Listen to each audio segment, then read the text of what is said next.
Hello everyone. Let's go ahead and see if we can make it through the exam. I'm going to do this video to try and help you with corrections, or if you just want to look it over and see what you did wrong. Now number one, need to get my marker here.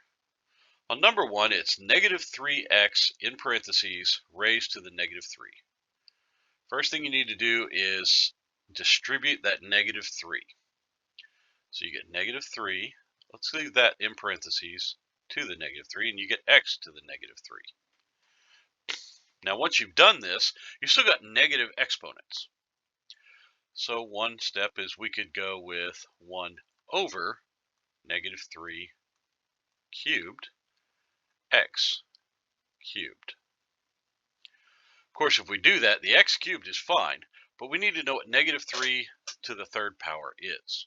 Remember, I told you that if you have a negative number and you raise it to an odd exponent, you're going to get a negative answer. And we know that 3 to the third power is 27, so our answer should be 1 over negative 27x cubed. Now the proper way to write that is put a negative 1 over 27x cubed. However, I'm not going to give you any grief if you leave the negative on the 27. Now for B, which is our extra credit problem, I would probably start with putting 6x to the fourth over 2x in parentheses squared. It's a little bit easier when you have these two. That's going to lead me to 6x to the fourth over, remember we need to distribute the exponent, so 2 squared is 4, x squared is x squared. Now once we have this, we have 6, well, let me rephrase that. 6 over 4 reduces down to 3 over 2. And for our x, we have 4. Remember that if you divide like bases, you subtract the exponents, which gives us a 3x. 4 minus 2 is 2 over 2. Since it's positive 2, it stays in the numerator. So our answer is 3x squared over 2. Now down here on 2a, it's actually 10 times 2 raised to the 307 minus 310. Now 307 minus 310, that equals 10 times 2 to the negative 3, because the 310 is a greater number and it's the second one, so we get a negative 3. Now if we get a 2 to the negative 3 times 10, we should rewrite that as 10 over 2 to the 3, because a negative doesn't mean 2 is negative, it just means that 2 is in the reciprocal position.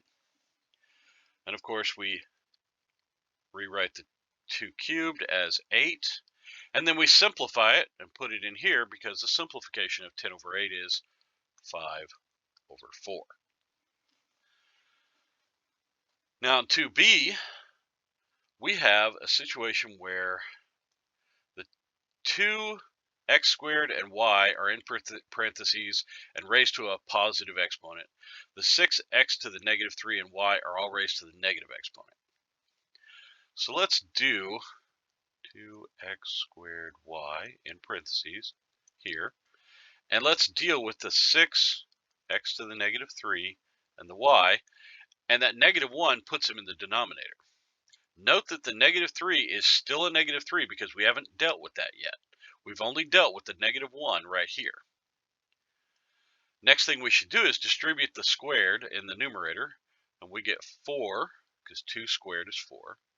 We get x to the fourth, because x squared, then squared again, is 2 times 2, that's 4. And then we get y squared.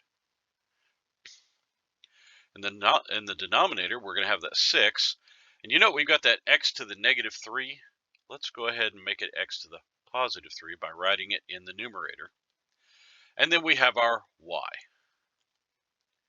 Now let's combine like terms. 4 over 6, we can simplify that to 2 over 3.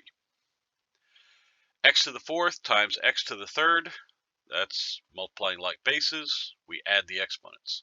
4 plus 3 is 7, so we get x to the 7th. Y squared divided by y. That's just y times y over y. Or you could think of it as y to the 2 minus 1, but either way, you're going to get 1y in the numerator, and that's it. So the answer is 2x to the 7th y over 3. Now, let's slide down a little bit here. On number 3a, we have 3 times the square root of 10 times the square root of 30. Probably the simplest beginning would be to take 3 times 10 times 30 and put it all under one radical. Now 10 times 30 is 300. So let's go ahead and write that. 3 square root of 300.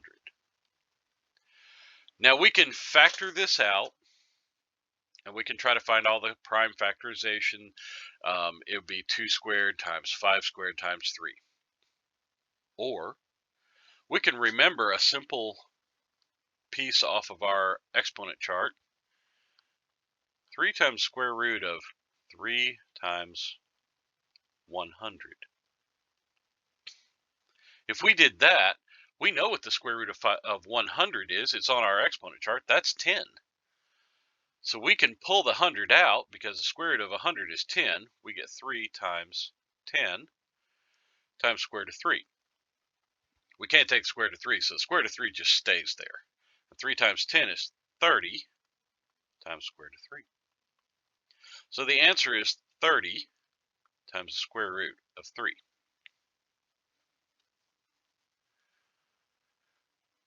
Now on B of number 3, this is our extra credit problem.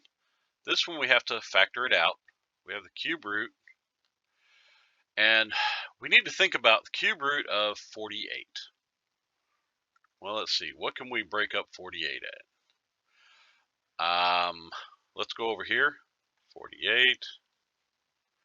Let's say 3. We get 16. Wait. Is 16 something we can take the cube root of? No, I'm afraid not. So let's divide it by 2. 8. Up. There's something because 2. We could get a 4. 2 and a 2. So 48 is 2 to the 4th power times 3. Well, that's going to be a little messy because we're going to have things left behind. So 2 to the 4th power times 3. Well, we can pull a set of 3 2's because remember, with a radical, we're always looking for what is our index. It's 3. We're looking for a set of 3 identical numbers we can pull out, and we can pull a set of 3 2's out. So we mark down the 2 to mark that set of 3 2's, and we're left with a 2 and a 3 multiplied together underneath. Well, all we can do is recombine those, and we get 2 times the cube root of 6. That's really as far as we can go with that. Now down here on number 4, this was one of those dreaded simplify and deal with addition and subtraction with radicals that everybody has told me they hate these. I don't blame you. But this one's not that bad in the great scheme of things. We have 14 over square root of 2. Let's deal with that first. If we have 14 times the square root of 2, we have to get rid of the radical in the denominator. So we need to think, what can we multiply by the square root of 2 to get rid of the radical? Well, the simplest thing is we multiply what we need to have 2 2's under the radical, because the radical is an index 2. So we need 2 2's. We've got 1. We need 1 more. Remember, we always have to multiply the same thing, yeah, if you have square root of 2 over the square root of 2, it equals 1. Don't forget, you got to keep square root of 2 added on. Now, 14 times the square root of 2, there's nothing you can do. Just write it down. The square root of 2 times square root of 2. When you multiply these, it becomes the square root of 2 times 2. It becomes the square root of 4. And from our chart, we know the square root of 4 is 2. But we also should remember that anytime you multiply a square root symbol with the same number by itself, you're also squaring it. And the square root and the square cancel each other out. So if I wrote down square root of 2 and I squared it, the square root and the square cancel out and I'm left with 2. So we have a 2 here. Still plus square root of 2. Now, we need to simplify our fraction here. It's 14 divided by 2, that's 7, square root of 2, plus square root of 2. Remember, that's saying that there's 7 square roots of 2. And then I'm bringing another one into it, making it a total of 8 square roots of 2. So the answer is 8 times square root of 2. And that's the answer. All right, I'm going to stop here and start another video for the second page. So go on to the next video.